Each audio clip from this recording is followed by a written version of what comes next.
वल्लभ श्री हरिवंश राधा वल्लभ श्री हरिवंश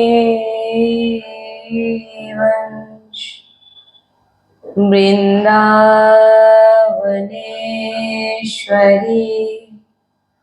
तवैव पदारविन्दम्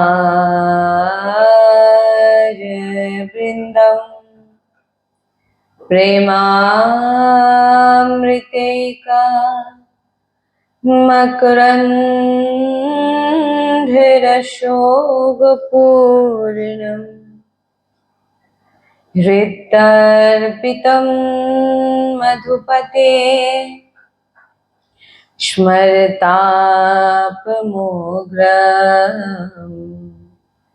निर्वापयत्परम्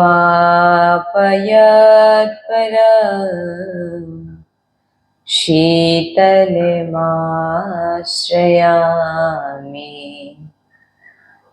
रसघनमोहनमूर्तिम् विचित्रकेलिमहोत्सवोल्लासितम् राधाचरण विलोलिता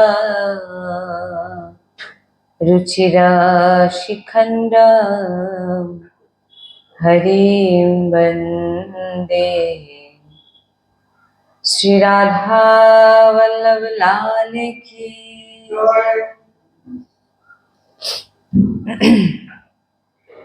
परम सच्चिदानंद घन आनंद समुद्र परात्पत प्रेम रस प्रवाही श्रीमद श्री वृंदावन धामेर समस्त खगमेघ पशु पाखी तरुलता श्री रजरानी जो श्री यमुना रसरानी जो समस्त ब्रजवासी परिकर समस्त प्रेमी महाभागवत रसिकजन समस्त सहचरी वृंद और प्राण आधार श्री जुगल सरकार अपार कृपा रसेर बर्षा करছেন আর আমরা সেই অহেতুকি কৃপা প্রেম রসে ডুবছি এমন প্রত্যেক সেকেন্ডে আমাদের বিচার হওয়া উচিত। श्री राधा वल्लभ लाल की जय। सद्गुरुदेव भगवान की जय। वृंदावन बरसाना धाम की जय। महाप्रभु श्री हरिवंश चंद्र जी महाराज की जय। श्री यमुना रसरानी की जय। समस्त सहचरी वृंद की जय। जय जय श्री राधेश्याम। जय जय श्री राधेश्याम। जय जय श्री राधेश्याम। जय जय श्री हित हरिवंश श्री हरिवंश।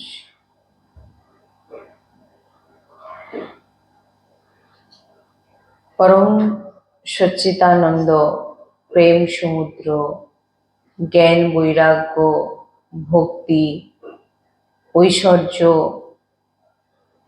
अनंत शक्तिर स्वामी श्री कृष्णचंद्र जो अर्जुन जी के निमित्त करे बानिए समस्त देहधारी के एमन अमृतमय उपदेश करছেন। যদি আমরা শ্রদ্ধা বিশ্বাস পূর্বক শ্রবণ করি মনন করি আর আচরণে আনি তো এই জন্মে সমস্ত দুঃখের নাশ হয়ে পরমানন্দের প্রাপ্তি ভগবত প্রাপ্তি হবে। এই আমাদের মনুষ্য জীবনের অন্তিম চরম উপলব্ধি যে আমাদের চিন্তন শরীর ও সংসার থেকে রহিত হয়ে একমাত্র নিজের স্বরূপ আত্মা জীবন ধন যুগল সরকারের পূর্ণ চিন্তন হোক নিত্য নিরন্তর অখণ্ড চিন্তন, এটাই উপলব্ধি।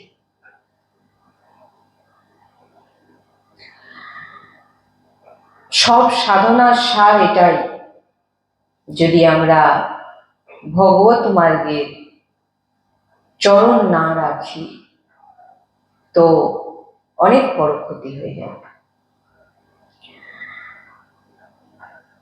ভগবান আমাদের অনেক বড় সুযোগ দিয়েছেন, মানব দেহ দিয়ে, সৎসঙ্গ দিয়ে, ভগবত শরণাগত করে, যে তুমি আমাকে প্রাপ্ত করো। নিজেরা একবার উপলব্ধি করে দেখবে যে আমরা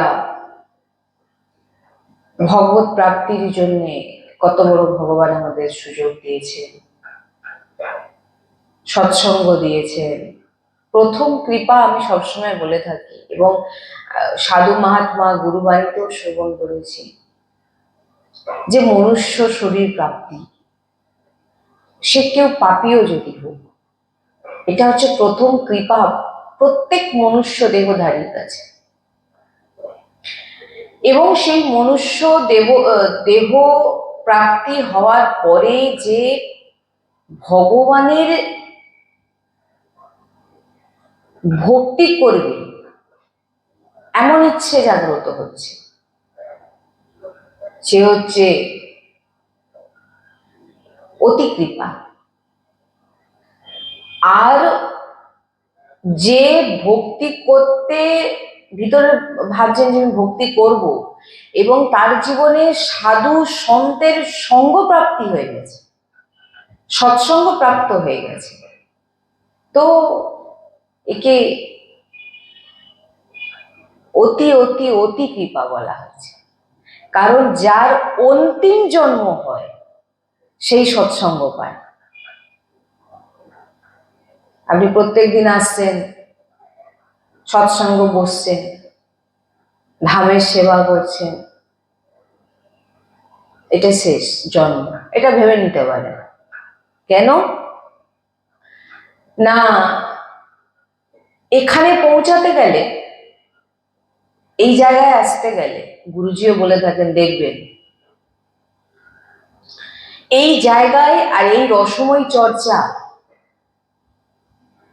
এই জায়গায় চরণ রাখতে গেলে যে একবার রেখে দিয়েছে, প্রথম তো লাডলি দৃষ্টি পড়ে গেছে, তাই সে এই জায়গায় আসতে পেরেছে রাধা কৃপাতে। আর এই জায়গায় এসে যে সৎসঙ্গে বসে সৎসঙ্গ শ্রবণ করে নিয়েছে, জেনে নিতে হবে তাই এটা অন্তিম। কেন? কারণ আমরা এগুলো সাধু সন্তের শ্রীমুখ, আমরা কখনো বেকার কথা বলি না, শাস্ত্র বিরুদ্ধ আচরণ করি না, শাস্ত্র বিরুদ্ধ কথা আমরা বলি না, আর বলতে জানিও না।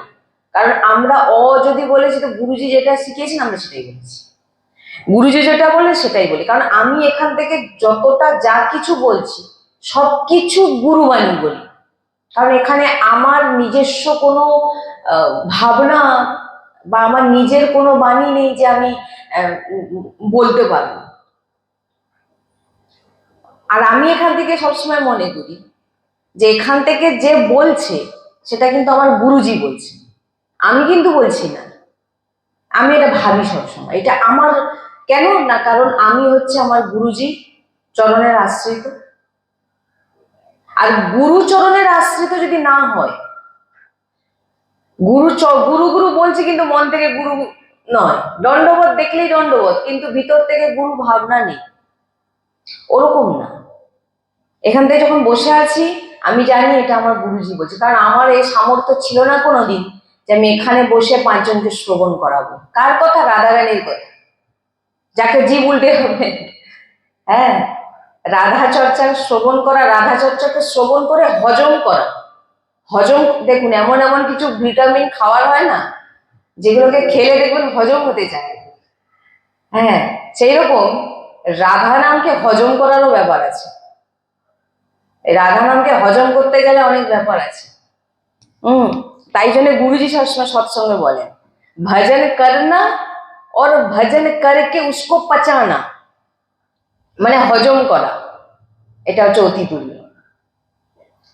সৎসঙ্গ শুনে যদি আপনার ভিতরে দৈন্যতা না আসে, সৎসঙ্গ শুনে যদি আপনার ভিতরে আপনি নিজেকে পরিবর্তন করতে না চান, তাহলে ও সৎসঙ্গ শুনে কোনো লাভ নেই। ডেইলি আসছেন, সৎসঙ্গ শুনছেন, কিন্তু বাইরে গিয়ে একই আচরণ করছেন, তাহলে কিন্তু আপনার সৎসঙ্গ শোনার কোনো প্রয়োজনই নেই। কেন? কারণ সৎসঙ্গ আপনাকে এই অন্তিম জন্ম, আমি কেন বললাম যারা সৎসঙ্গ শুনে নিছে তাদের অন্তিম জন্ম, কেন নিশ্চিত করে? সাধু সন্ত যখন বলেন তারা কি ফালতু কথা বলেন নাকি?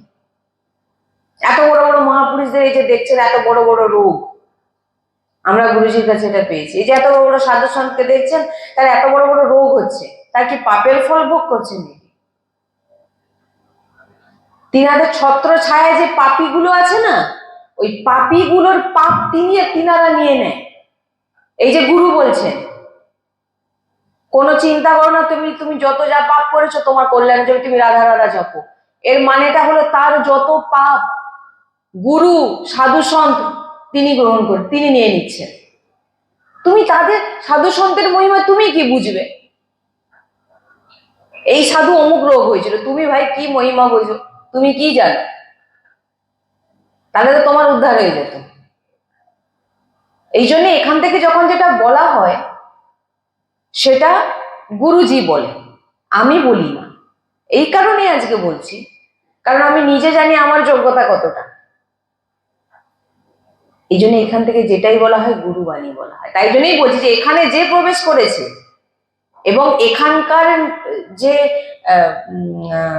বলা বাণী শ্রবণ করে জীবনে ধারণ করছে, অহংকার শূন্য হয়ে জীবনে তো ধারণ করে নিল, কিন্তু অহংকার, এই আমি অমুক, মানে কি ভজন করে ভজনকে পচাতে পারছে না, মানে হজম করতে পারছে না।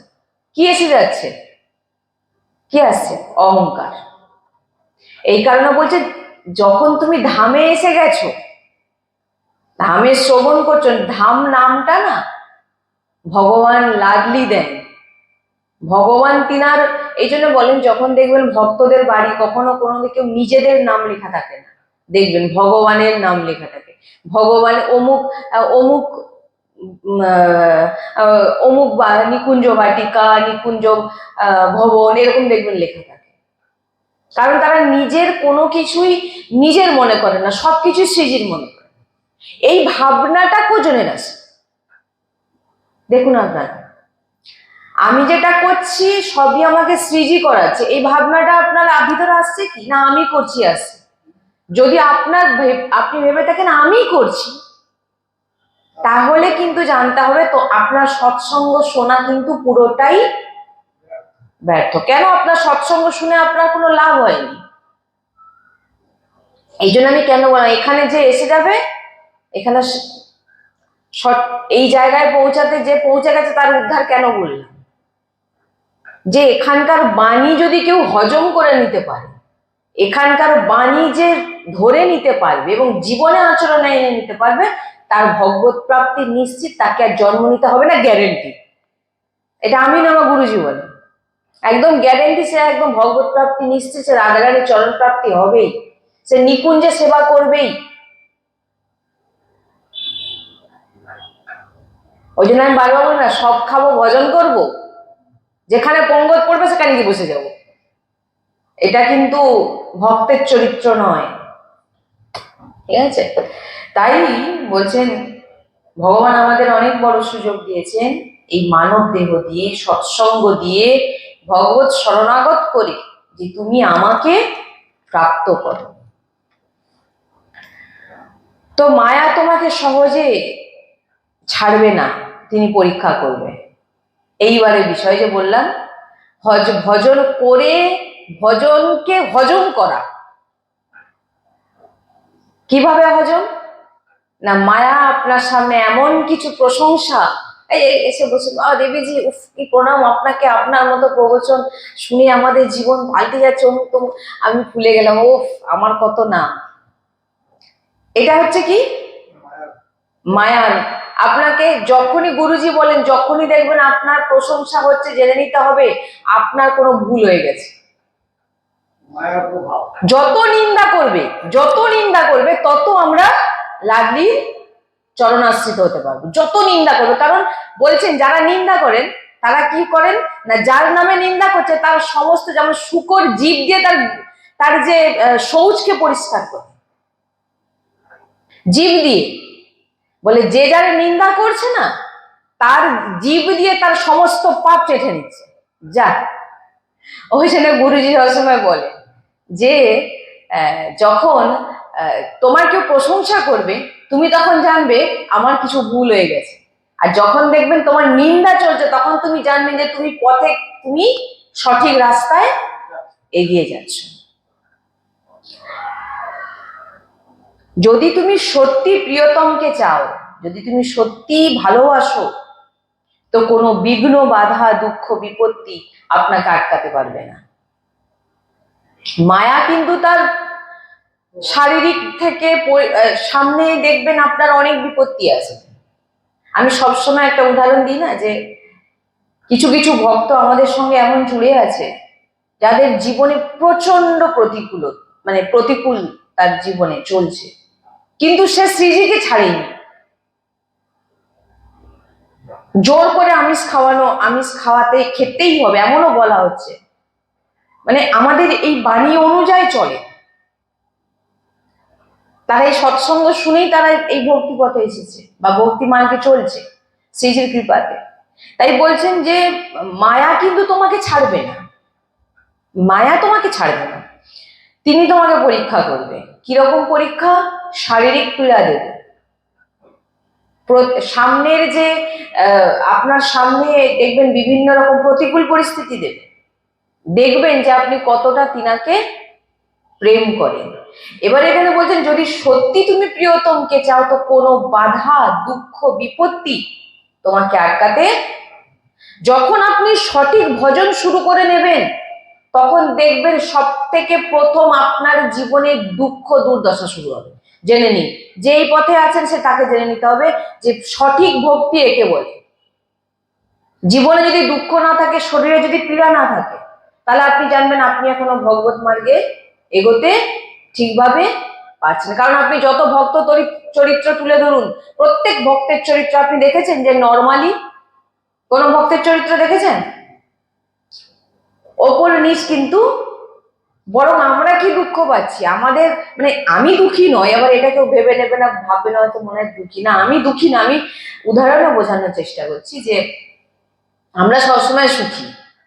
कोई तन दुखी, कोई मन दुखी, कोई धन बिन रहते उदास, थोड़े थोड़े सब दुखी, सुखी हरि को दास। আমরা সবসময় সুখী, আমরা সবসময় আনন্দিত। কেন? আমরা শ্রীজির দাস, আমারে মাই সমাজ দাস। আমরা সবসময় লাডলির চরণের আশ্রিত, আমরা এদিক ওদিক দৌড়াই না, আমরা শুধু আমাদের লাডলি, এটা ছাতি ঠুকে বলতে পারি, আমারে মাই সমাজু। নালে আমারে মাই সমাজ করা যা যেখানে বলবো কাল অন্য জায়গায় দৌড়াবো, তাহলে এটা হচ্ছে না। তো প্রভু করুণা করে এমন উপদেশ করেন যে সহজে তোমার ভগবত প্রাপ্তি হয়ে যায়। যখন প্রভু দেখেন যে আপনার সামনে অনেক বাধা বিঘ্ন ঘটছে, আপনি সেটাকে মেনে নিয়েও আপনি এগিয়ে যাচ্ছেন, আপনি শ্রীজিকে ভুলছেন না, আপনি লাডলিকে ছাড়া অন্য কিছু দেখছেন না, আপনি প্রভুকে ছাড়া অন্য কিছু চিন্তা করছেন না, বলছেন তখন এইবারে প্রভু আপনাকে বলছেন করুণা করে এমন উপদেশ করেন যে আপনার যেন সহজে ভগবত প্রাপ্তি হয়ে যায়। যিনি মনে করছে আমি প্রভুকে চাই, ধন্য তার জীবন, যতক্ষণ তোমার মধ্যে খিদে না হবে। হ্যাঁ দেখুন, খিদে পাওয়ার আগে আপনার আগের যে খাবারটাকে তো হজম করে নিতে হবে, হজম করতে হবে না। এখানে বলছেন যিনি মনে করছেন আমি শুধু প্রভুকে পেয়ে আমি ধন্য, আমি প্রভুকে পেয়ে গেছি আমার জীবনে, যতক্ষণ আমার মধ্যে এমন আমি প্রভুকে পেতে চাই বা আমি প্রভুকে পেয়ে গেছি এইরকম খিদে যতক্ষণ না আপনার ভিতরে আসবে। কিন্তু আমাদের বদ হজমে আছে কিসে না, অনন্ত জন্মে যে পাপ আছে না ওইগুলো এখনো আছে, ওই জন্য তো খিদে পাচ্ছে না। যখন ভজনের খিদে শুরু হবে, ভজন ছাড়া নাম ছাড়া আপনার আর কোনো কিছু ভালো লাগবে না, যখন আপনার সৎসঙ্গ ছাড়া আর কোনো কিছু ভালো লাগবে না, আসল ভজন তখনই শুরু হচ্ছে আপনার। কি বলেন? তাই এরকম প্রশ্ন আসে না যে ভজনে মন লাগে না, বলছেন এই কারণেই মন লাগে না, কারণ আমাদের ভজনের খিদে নেই। তোমার ভগবত প্রাপ্তির ইচ্ছে নেই, ভজন করতে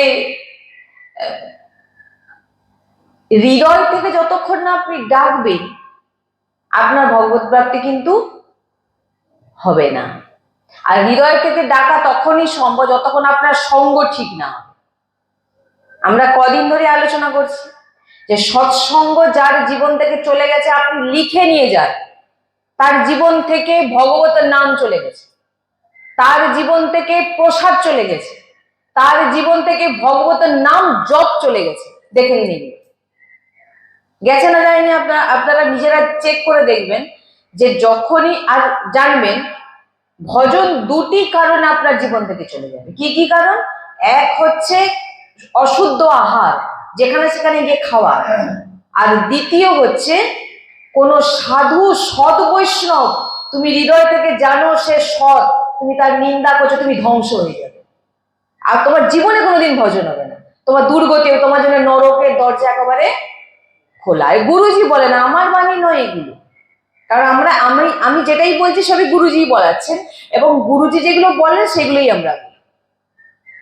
দুটো কারণে ভজন নষ্ট হয়, ভগবতের নাম আপনার জীবন থেকে চলে যাবে। সেটা প্রথম হচ্ছে, এক হচ্ছে অশুদ্ধ আহার, আপনার সঠিক যদি খাওয়া দাওয়া যদি ভুলভাল হয়ে যায়, আর দ্বিতীয় হচ্ছে বলছেন একদিনের আপনার যদি আহারে গন্ডগোল হয়ে যায়, সেটা 15 দিন এখন আপনার ভজন বন্ধ করে দেবে, 1 মাসও হতে পারে।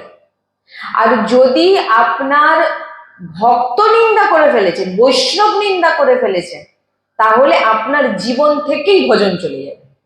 কি বললাম? এই জন্য এই দুটি জিনিস যেন না কোনোদিন না হয়, এক হচ্ছে অশুদ্ধ আহার, আর দ্বিতীয় হচ্ছে ভক্ত অপরাধ। ভক্তের যে নিন্দা আপনি যদি শুনে নিয়েছেন, করেননি, শুনে নিয়েছেন, ব্যাস আপনি শেষ হয়ে যাবেন।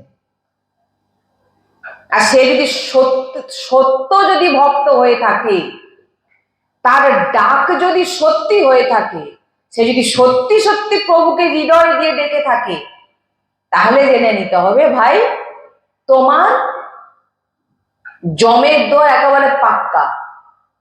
কারণ এখানে ভগবান বলেছেন আমাকে গালাগালি করো আমি সহ্য করে নেবো, কিন্তু আমার ভক্তকে যদি তুমি কিছু উচ্চ বাক্য বলেছো, আপনি দুর্বাসা ঋষির কথা বলুন না, দুর্বাসা ঋষি ছুটছেন, দুর্বাসা ঋষি উনি তপস্বী, উনি যোগী, উনি আজকে ভয় ছুটছেন কেন? কারণ উনি ভক্ত অপরাধ করেছেন।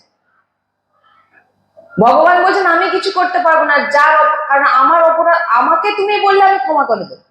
কারণ ভগবানকে তো আমরা সারাদিনে দেখুন না কতবার গালাগালিও করছি, আপনার মনের মতো কিছু না হলে আপনি ভগবানকে গালাগালি করেন না, করছেন তো? তাহলে ভাবুন ভগবান কিছু বলেন না, কিন্তু ভগবানের ভক্তকে যখন কিছু বলবে, তোমার দুর্গতি 1 গ্লাস জল দেওয়ার মতো কেউ থাকবে না। গুরুজি বলেন তুমি আজকে বৈষ্ণব অপরাধ করে নিচ্ছ, তুমি ভাবছো আমি বেঁচে গেছি, বলে 1 গ্লাস জল দেওয়ার মতো তোমাকে কেউ থাকবে না, একদম নিশ্চিত। মহাপুরুষদের বাণী। ওই জন্য মহাপুরুষরা বলছে না, তুমি কি জানো যে মহাপুরুষদের এত বড় বড় রোগ কেন হচ্ছে? তিনারা যেটা বলেন সেটা হয়। যদি বলে নিয়েছেন তুমি অনেক পাপ করেছো, শরণাগত আমার ভুল হয়ে গেছে, আমি যা করেছি তোমার ক্ষমা হয়ে যাবে, যাও তুমি রাধা রাধা জপ করো, তার সমস্ত পাপ গুরু। সদ্গুরু একে বলে যে তার শিষ্যের সমস্ত পাপকে নষ্ট করে দেওয়ার মতো সামর্থ্য গুরুর মধ্যে থাকে, সে সদ্গুরুদেব হওয়া চায়। তাই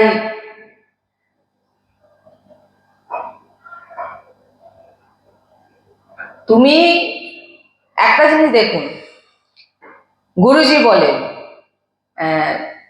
যদি আপনি জেনে থাকেন যে এ সৎ, যদি আপনি জেনে থাকেন এ ভজন সত্যিকর ভজন করছে এবং আপনি তার নিন্দা করে ফেলেছেন, এইখানে কিন্তু আপনি একেবারে মূল থেকে উপড়ে যাবেন।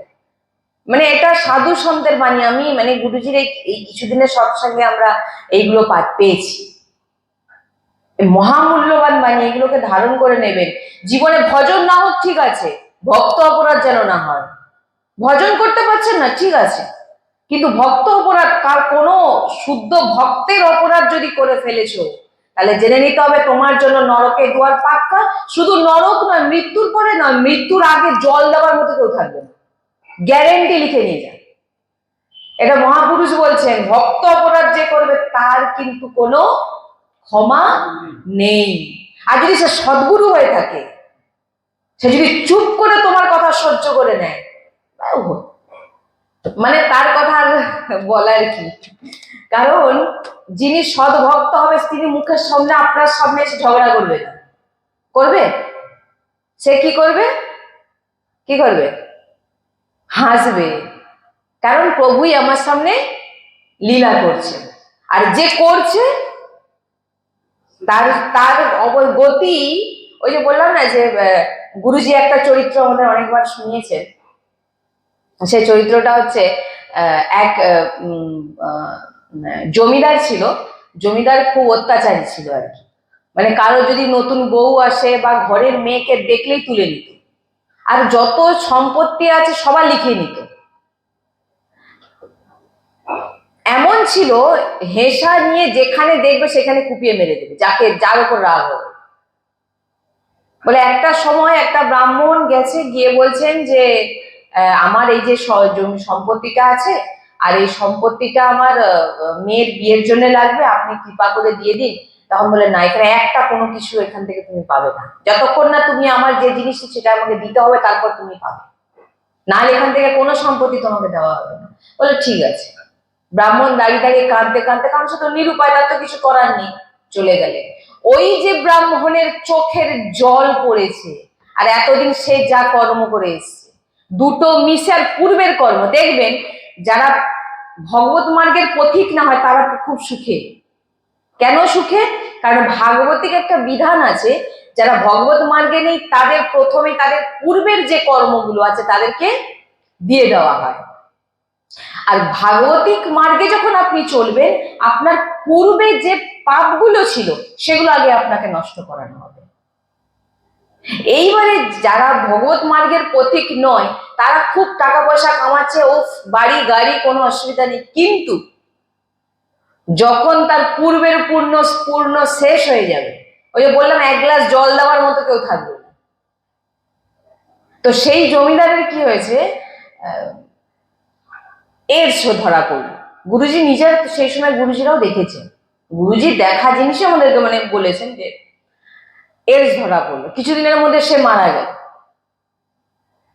এবং তার যে স্ত্রী ছিল, তার যে বউ আর ইত্যাদি, তার ভাইয়ের যারা পরিবারের যত সদস্য ছিল, বলে 2-3 বছরের মধ্যে পুরো ফ্যামিলি ধ্বংস হয়ে গেল।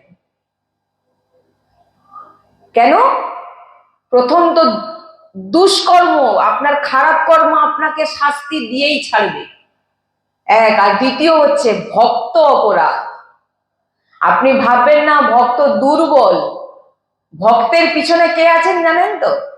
পিছনে বলছি, ভক্তের সামনে কে আছেন জানেন তো? তার ইষ্ট আছে। একটা গরু আর একটা বাঘ পাঁকে পড়ে গেছে। বাঘ প্রচুর চিৎকার করছে, বাঁচাও বাঁচাও, কিন্তু গরু চিৎকার করছে না, গরু চুপচাপই পড়ে আছে। তখন বাঘ বলছে যে কি রে, তুই চিৎকার করছিস না বাঁচার জন্য? বলে আমার চিৎকার করার দরকার নেই তো, কারণ আমার সন্ধ্যা অন্ধকার পড়লে আমার মালিক এসে যাবে আমাকে নিয়ে যাওয়ার জন্য, কিন্তু তুই তো, তোর তো কিচ্ছু নেই, তুই ওই ঢুকে তুই মর, তোর মালিক নেই। গুরু আছে সব সময়, এক। আর দ্বিতীয় হচ্ছে ইষ্ট সবসময় আগে চলছে। বিপত্তি বাধা সব আসবে, কিন্তু সেখান থেকে বার করাবেন কিন্তু তার ইষ্ট। কেন? সামনে তিনি বিরাজমান, যা কিছু খারাপ কিছু ঘটবে জীবনে, তিনাকে ছুঁয়ে কিন্তু ভক্তের কাছে যাবে। কি বললাম? তিনি দেবেন, আবার তিনি উদ্ধার করবেন। কিন্তু যার মাথায় ইষ্টের কৃপা নেই, নিজেই নিজের বিপদ নিজেই সামলা। এই কারণে যে সৎসঙ্গ, নাম জপ, বারবার আমি বলে এসেছি, কোনো সাধন না করতে পারেন, এই দুটো যেন আপনার জীবনে না যেন থাকে। আর ভক্ত অপরাধ, অশুদ্ধ আহার, এই দুটো জিনিস যেন আপনার জীবনে কখনো না হয়। আপনার একটা ভুলভাল খাওয়া খেয়ে নিলেন, আপনার অনেক দিনের ভজন নষ্ট করে দেবে। আপনার আর অনেক ভজন করেছেন আর একটা ভক্ত অপরাধ করে ফেলেছেন, এতদিনে যা ভজন করেছিলেন না, ও সব গেল। এই জন্যে যে এগুলো হচ্ছে আন্তরিক বৃত্তি, এগুলো ভিতর থেকে ভক্তি, বাইরের বিষয় নয়। আমি বারবার বলে থাকি, দেখবেন, ভক্তি চুপচাপ চুপে চাপে করো, দেখানোর কোনো প্রয়োজন নেই আমি অনেক বড় ভক্ত। তুমি তোমার ভজন চালিয়ে যাও। আর ভজন যতক্ষণ না আপনার জীবনে সৎসঙ্গ থাকবে, যতক্ষণ না আপনার জীবনে নাম জপ থাকবে, ততক্ষণ আপনি এই যে যে ভজন করার বৃত্তি বলা, সেটা আপনার ভিতরে কিন্তু আসবে না। কেবল আর কেবল এই জন্য কি চঞ্চল হবেন না। এই যে চঞ্চল ভাব একটা আমরা বুঝতে পারি এখানে, এই যে চঞ্চল ভাব, এই চঞ্চল ভাব যদি আমাদের ভিতরে থাকে, তাহলে আপনার সৎসঙ্গে মন লাগছে না। আর সৎসঙ্গে মন কেন না লাগে? আপনার দ্বারা কোনো অপরাধ হয়ে গেছে, সারাদিন আপনি কিছু না কিছু একটা করেছেন, যার জন্য আপনার সৎসঙ্গে মন বসছে না। এই জন্য নিজেকে সবসময় স্থির রাখো। কোথাও কারোকে কিছু কথা বলতে গেলে 5 বার ভেবে কথা বলো। কাউকে আমি খারাপ কিছু বলে ফেলছি না তো, কারোকে আমি দুঃখ দিয়ে ফেলছি না তো, এগুলোকে রাখ। এই তো সাধারণ মানুষের কথা বলা হচ্ছে, যে সাধারণ মানুষকেও তুমি দুঃখ দিয়েও কথা বলবে না। আর এই তো ভক্তকে দুঃখ দেওয়ার ব্যাপারটা সে অনেক, তার লেখা তো উপরে হবে। কি বললাম? তার লেখা অন্য জায়গায় হবে, তার রেজিস্টার খাতা আলাদাই তোলা আছে, তুমি কি করেছো না করেছো। এই তো সাধারণ মানুষকে দুঃখ দিলে সেটার কথা বলা হচ্ছে, এখানে তো ভক্তের কথা বলিনি এখন।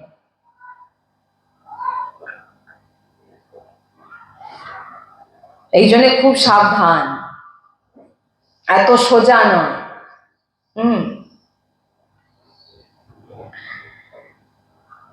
তাই জন্য আমাদের চিত্তবৃত্তিকে সবসময় যাতে প্রিয়া প্রিয়তমের চরণ থাকে, এটাই মানে রাখতে হবে। হ্যাঁ, একটা জিনিস, আমি আমার লাডলির বাচ্চা, আমি ভুল করি যা করি আমার লাডলি জানে, আমি লাডলির আশ্রিত, তিনি সব দেখছেন। এই জন্য আমরা কি বলি, গুরুজি বলেন, গুরুজির ছবি সামনে বড় করে একটা টাঙিয়ে রাখো। কেন? আসছে যেতে আপনি কি ভুল করছেন না করছেন গুরুজি দেখছেন, আপনার ভিতরে ওই ভয়টা থাকবে। যার জীবনে গুরু শাসন নেই সে হচ্ছে লাগাম ছাড়া। দেখুন আপনি আছে, কি বললাম, যার জীবনে শাসন নেই, গুরু শাসন নেই, তার জীবন হচ্ছে ছাড়া, সে যা মনে করছে তাই করছে, সে কোনোদিন এক জায়গায় স্থির। কিন্তু যার জীবনে গুরু শাসন আছে, বলছেন একজন বলছেন যে আমি গুরুজি আপনার থেকে অনেক দূরে থাকি, কিন্তু যেন মানে তিনি তার গুরুজির কথা বলছে, গুরুজির কাছে এসে বলছে, কিন্তু আমি যখন ঘুমিয়ে থাকি তখন যেন আমাকে মনে হয় আমার গুরুজি আমাকে শাসন করছে। তখন গুরুজি বলে, তোমার আহো ভাগ্য যে তোমাকে গুরুজির তার নিজের শাসনে রেখে তোমাকে কৃপা করছে, তোমার ভগবত প্রাপ্তি নিশ্চিত। কি বললাম বুঝতে পারছেন? যে গুরু শাসন, এই জন্য বলছেন গুরুজির ছবি বড় করে বাঁধিয়ে রাখো, শ্রীজিকে সামনে রাখো, যেতে আসতে যেন আমি কি ভুল করছি না করছি এই গুরুজি দেখছেন। কিছু ভুল হয়ে গেলে গুরুজি দেখছেন, বাবা ভয়। গুরুজির সামনে আসলে একটা কথা বলতে আমাদের ভয় লাগে, আরে বাবা গুরুজির কাছে কি ভুল বলে ফেলবো নি, কিছু চাপ এক জায়গায়, বাবা কি বলছে, কোনো মুখ থেকে ভাষা বেরোয় না। আর সেই প্রকট স্বরূপ গুরুজি বিরাজমান আমার গৃহে বিরাজমান। নিজে গুরুজির ছবিকে, চিত্রপটকে সামনে বড় করে বাঁধিয়ে রাখুন, আর গুরুজির দিকে দেখুন, আরে বাবা কোনো ভুলে যাচ্ছে না তো, গুরুজি কিন্তু দেখছেন। গুরুজি বলেছিলেন এরকম। গুরুর অনেক মহিমা মাহাত্ম্য দেওয়া আছে এখানে, গুরুকে সাধারণ ভাববেন না। আর শ্রীজিকে সামনে রাখুন, নাকি ছাদের একটা কোঠরে রেখে দিচ্ছে, মানে ছাদের একটা কোণে দেখুন একটা ছোট্ট করে রেখে দিয়েছে, বা একটা ঘরে হয়তো অনেক উপরে একটু কোণে রেখে দিয়েছে। না, শ্রীজিকে এমন জায়গায় রাখুন যাতে আপনি যেতে আসতে বারবার আপনার ভগবত দর্শন হয়, এক। আর দ্বিতীয় হচ্ছে আপনি যেতে আসতে যেন আপনি দেখুন না দেখুন, শ্রীজি কিন্তু আপনাকে দেখছে। কি বললাম? এমন জায়গায় দেখুন, আমাদের সাধারণত কিন্তু মন্দির কোথায় করে বলুন, এইগুলো ব্রজবাসীদের কাছেই পাবে। একটা জায়গায় নিরিবিলি একটা কোণে দরজা বন্ধ করে রেখেছে।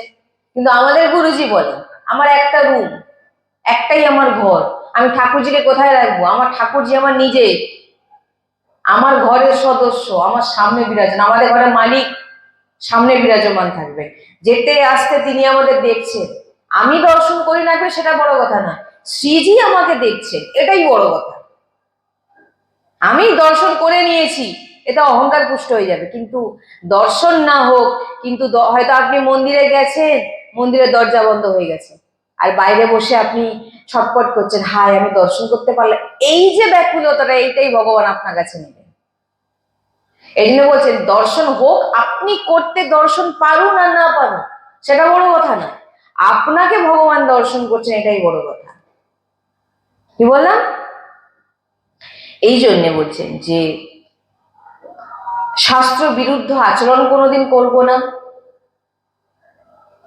গুরু আদেশ অনুযায়ী গুরুর শাসনে থাকবো, গুরুর বাণী মেনে চলবো, অশুদ্ধ আহার করব না, ভক্ত নিন্দা করব না, ভক্ত নিন্দা শুনবো না। হয়তো ভক্ত নিন্দা হচ্ছে, আপনি পাশ দিয়ে চলে গেছেন, আপনার কানে চলে গেছে, আপনার অপরাধ হয়ে গেল। আর তখন যে চালাক চতুর হয় সে হয়তো বলেছে রাধে শ্যাম রাধে শ্যাম রাধে রাধা রাধা রাধা রাধা, তার ঠিক আছে। হয়তো এমন জায়গায় আপনি যাচ্ছেন, পাশ থেকে হয়তো ভক্তের নিন্দা হচ্ছে, আপনার কানে ঢুকে গেছে, আপনি তৎক্ষণাৎ রাধা বললো শ্রীহরিবংশ, রাধা বললো শ্রীহরিবংশ, রাধা বললো, ভগবানের কাছে প্রার্থনা করুন আমি এটা শুনতে চাইনি, রাধা আমাকে ক্ষমা করুন। এইভাবেও শুনতে না বলা হচ্ছে, তাহলে যে করে তার কথা ভাবুন কি তার দুর্দশা হবে। ওই জন্য ভগবানকে শিশুপাল কত গালাগালি করেছে,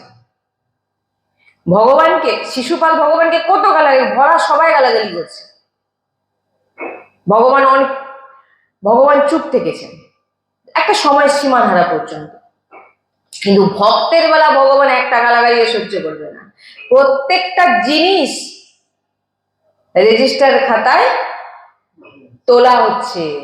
ভেবে ভেবে যেও না যে তুমি পার পেয়ে যাবে, হ্যাঁ ভেবো না তুমি পার পেয়ে যাবে। ভগবান দেখেনি, তোমার চোখ নেই, ভগবানের চোখ আছে। হ্যাঁ, তো যাই হোক, এই জন্য আমাদের জীবনে যেন এই জিনিস কোনোদিন না ঘটে, এটা সবসময় রাখতে হবে। আমাদের জীবনের মূল উদ্দেশ্য ভগবত প্রাপ্তি, এই মানব শরীর পেয়েছি ভগবত প্রাপ্তির জন্য, আর সেটাই যদি না করতে পারলেন তাহলে কি, আপনি কি অমর হবেন? কতদিন বাঁচবেন কোনো গ্যারেন্টি আছে? তাই যত সময় পাচ্ছেন শ্রীজির কৃপাতে লাগিয়ে যান, শ্রীজির সেবায় লাগিয়ে যান, নিজেকে সেবায় অর্পিত করে নিন। এই জন্য বলছেন যে যত সময় আমার এই প্রাণ আছে, আমার জীবন থেকে যেন সৎসঙ্গ না যায়, আমার জীবন থেকে যেন নাম জপ না যায়। আমি ভালোই প্রকটে বিগ্রহ সেবা করতে না পারি, সেটা অত বড় কথা, কিন্তু নাম জপ সৎসঙ্গ চলে গেলে আপনার জীবন থেকে সব চলে গেল, জেনে নেবেন। কারণ ভগবত প্রাপ্তির মূল হচ্ছে সৎসঙ্গ, আর সৎসঙ্গ আপনাকে নাম জপ করাবে। এটা আমরা কদিন ধরেই চলছে আলোচনা। তাই জন্য চেষ্টা করবেন, হয় আপনি কিছু শারীরিক কিছু বাইরের ক্রিয়া করতে পারছেন না, কিন্তু আপনাকে এই জিনিস মনে রাখতে হবে যে আমার জীবনে যত ভগবানের কাছে প্রার্থনা করুন, ভগবান আমার জীবনে যেন সৎসঙ্গ কোনোদিন যেন না চলে যায়। কারণ যেদিন সৎসঙ্গ চলে যাবে সেদিন জেনে নেবেন আপনার কাছ থেকে আপনার ইষ্ট চলে গেছে। কারণ সৎসঙ্গতেই আপনি ইষ্টকে পাবেন, গুরু বাণীতেই ইষ্ট বিরাজমান। আপনি গুরু দীক্ষা নিয়েছেন কিসের জন্য? গুরু বাণী মানার জন্য। গুরু দীক্ষা নিয়ে নিয়েছেন মানে এই না যে আপনি ভগবত প্রাপ্তি হয়ে যাবেন, না, গুরুর বাণী মানতে হবে, গুরুর শাসনে থাকতে হবে, কারণ গুরুর বাণীতে ইষ্ট বিরাজমান। আপনার আরাধ্য, আপনি যাকে ভালোবাসেন, যে ইষ্টকে, যে রাম কৃষ্ণ হরি, যাকে ভালোবাসেন। আমি বলছি না রাধা নাম করুন, আর আমি বলছি না কৃষ্ণ, আপনার যাতে রুচি সেই নাম নিন, সেই নাম নিন এবং গুরুর বাণী মানুন। ভালোই আপনি কোনো সেবা আদি করতে পারছেন না, ঠিক চলবে, নাম জপ করুন, সৎসঙ্গ করুন, গুরু নির্দেশে চলুন, আর কিছু লাগবে না। এবারে গুরুর বলা বাণী, গুরুর সেবাতে থাকুন। গুরুজি তো বলছেন, যত দূরে তুমি থাকো না কেন, তুমি যদি আমার বাণী মেনে নিয়েছো, তোমার বুদ্ধির মধ্যে আমি বিরাজমান, মানে গুরু বিরাজমান। গুরু কোনো শরীর নয়, গুরু হচ্ছে তত্ত্ব, গুরু হচ্ছে পরব্রহ্ম। গুরুকে পরব্রহ্ম বল, যে তোমাকে নাম দিয়েছে, ভগবত নাম দিয়েছে, ভগবানকে চিনিয়েছে। যতদিন গুরু তোমার জীবনে ছিল না, তুমি ভগবানের সম্পর্কে কিছু, সবাই আমরা রাধাকৃষ্ণ জানি, কিন্তু যবে গুরুচরণ আশ্রয় হয়েছে, যবে গুরুজির বাণী শুনেছি, তবে থেকে আমরা রাধারানীকে জেনেছিলাম, আমরা রাধারানীকে জানতাম না। আমরাও ছোটবেলা থেকেই ভগবান শ্রীকৃষ্ণকে পাবো, ভগবান শ্রীকৃষ্ণ সবসময় রামকৃষ্ণ রামকৃষ্ণ গোপাল ইত্যাদি নাম নিয়েছি, কিন্তু রাধারানীকে আমরা তবেই জেনেছি যবে আমরা গুরু শরণাশ্রিত হয়েছি। চিনায় গুরু ইষ্টকে, নাহলে আপনি ইষ্টকে, এই আমরা রাধারানীর সম্পর্কে কিছু জানতামই না, রাধারানী কি, রাধারানী নাম নিলে কি হয়, এগুলো আমরা জানতামই না। সব গুরু চরণে আশ্রিত হওয়ার পর সবকিছু জানতে পেরেছি। গুরু বিন ভাবানিধি তারে না কই, ভেবে নিয়েছো গুরুর বিপরীত আচরণ করে আমার ভগবত প্রাপ্তি হবে? অসম্ভব, কোনোদিন হতে পারে না। তো তাই বলছেন, সমস্ত শাস্ত্রের ফল স্মৃতি জাগ্রত করা, অর্থাৎ আপনার যে চিন্তনকে, আপনার যে ভাবনাকে, আপনার যে আন্তরিক বৃত্তি প্রভুর সঙ্গে, প্রভুর চিন্তা করা হচ্ছে, এটাই হচ্ছে সমস্ত শাস্ত্রের সার, সমস্ত শাস্ত্রের ফল। যত শাস্ত্র পড়ছেন আপনাকে একটাই দেবেন, অনন্যাস চিন্তে অন্তমা, নিরন্তর আমার চিন্তন করো, এটাই হচ্ছে মেন জিনিস। নিরন্তর চিন্তন নেই, বাইরিক আপনি অনেক সেবা করছেন, কোনো লাভ হবে না।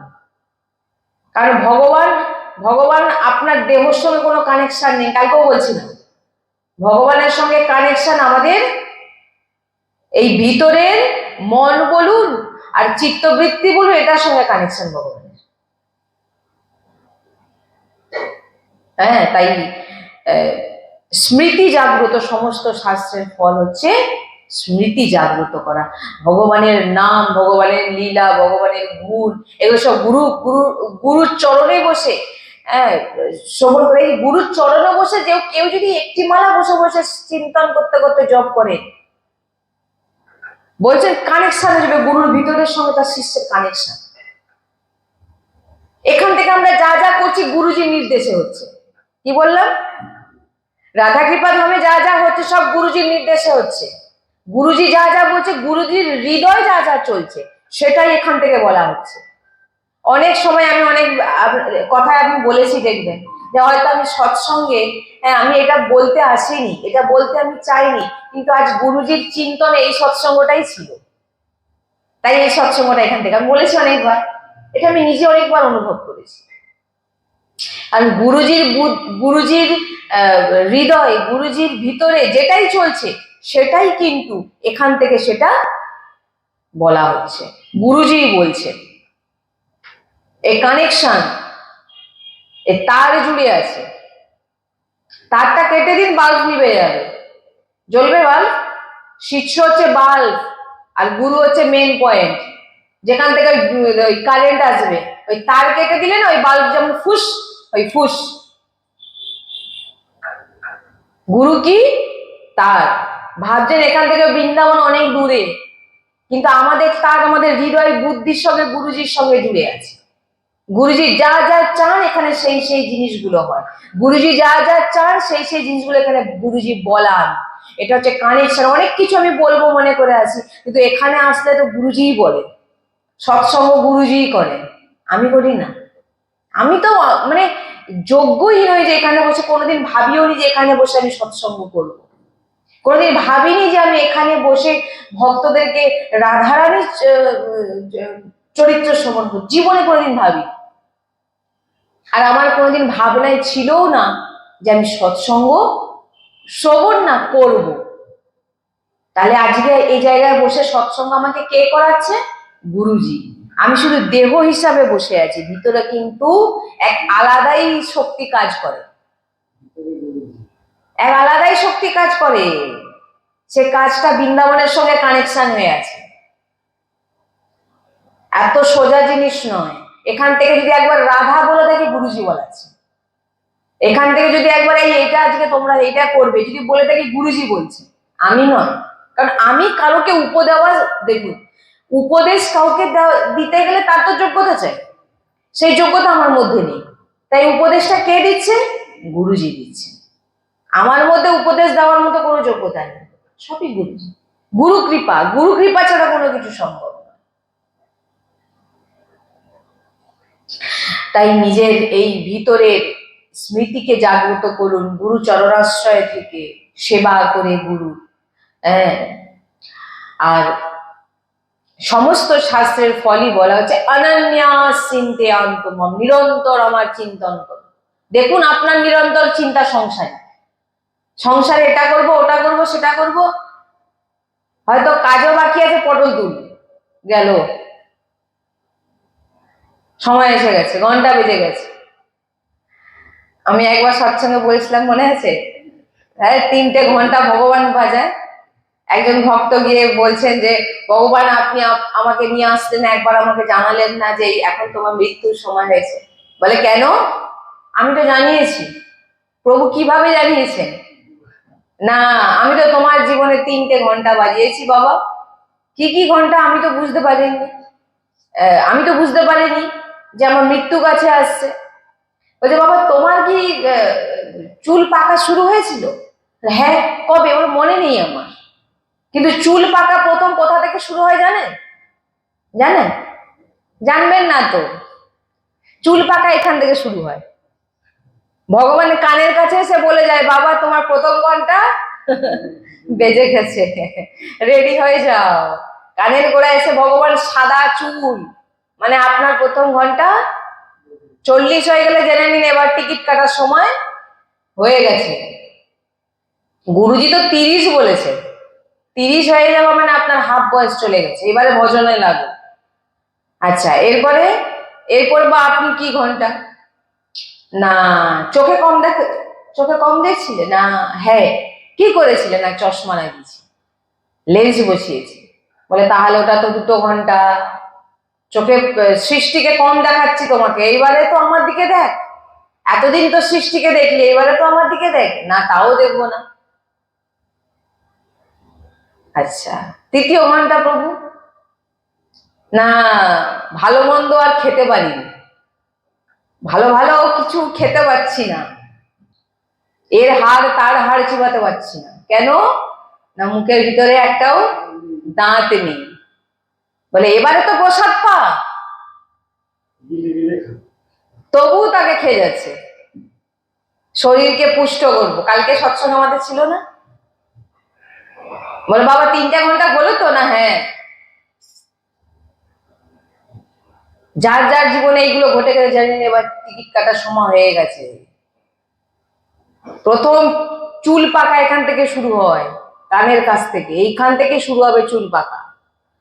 মানে আপনার যাওয়ার সময় এবারে ঘনিয়ে আসছে, সময় আছে এখনো, ঠিক রাস্তায় তুমি আসো, ভজন কর, আমার নাম নে, আমার নাম শোন, আমার উচ্ছিষ্ট পা। না, এখনো বাবা আমি জোয়ান আছি। আমি সাংসারিক ব্যক্তি কোনোদিন ভাবেই না যে আমি মরবো, ভাবে? সাংসারিক ব্যক্তি ভাবে আমি কোনদিন মরবো? সেভাবে আমি এটা করবো, এটার পর সেটা করবো, সেটার পর এটা করবো, করেই যাবে। না, মরা সে মরবে না কোনোদিন, সে অমর। তাই এইভাবে আমরা নিজের জীবনকে ভগবত চরণে নিয়ে এসে নিজেকে ভগবানের নিজের ভিতরের ভাবনাকে ভগবানের চরণে নিয়ে যান। রাধা রাধা, আপনার যে নামে রুচি হয় সে নাম জপ করুন, যে কোনো একজনের সৎসঙ্গ শুনুন, তাহলে আপনার নিষ্ঠা বাড়বে। যে কোনো আর কারোর শোনার দরকার নেই, যে কোনো একটি মহাপুরুষের শুনলেই আপনি উদ্ধার হয়ে যান, যে কোনো মহাপুরুষ। এর একটু তার একটু শুনলে কি হবে, মানে কি যে যার মার্গ আলাদা, যে যার রাস্তা, যে যার পদ্ধতিতে সে তার ভগবত প্রাপ্ত। সব রাস্তাই ঠিক, যে যে কোনো একটি রাস্তা ধরে নিন, যে সেই রাস্তা অনুযায়ী চলুন, আপনার ভগবত প্রাপ্তি হয়ে যাবে।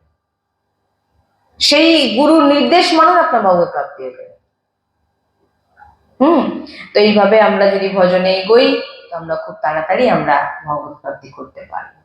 শ্রী রাধা বল্লভ লাল কি জয়, শ্রী হরিবংশ।